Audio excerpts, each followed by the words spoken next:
কিন্তু মই পদত্যাগ কৰাৰ দিনাখন ৰাজ্যখনৰ কংগ্ৰেছ দলৰ গোটেইকেইজন শীৰ্ষ নেতা গৈ সভাপতিয়ে ক'লে যে ভূপেন বৰা এটা স্তম্ভ আছিলে।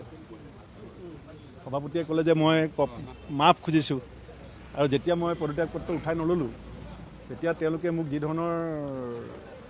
যি ধৰণৰ কথা বতৰা কৈছে মই অকণো আক্ষেপ কৰা নাই।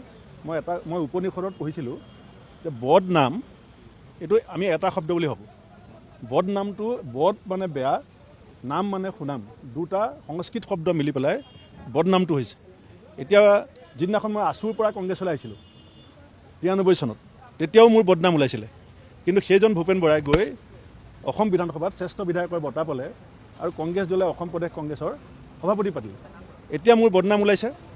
বিজেপি দলে যদি মোক সুযোগ দিয়ে সেই বদনাম মই নিজে মোহাৰি ৰাইজৰ সন্মুখত মোৰ যিটো সুনাম সেইটো মই প্ৰতিষ্ঠা কৰিম।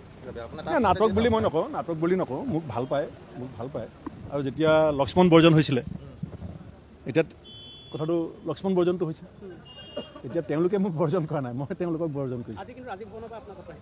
নাই, অঁতৰাবই লাগিব। এতিয়া মোক ৰাজীৱ বৰ্মন ৰাখিলে কেনেকৈ হ'ব?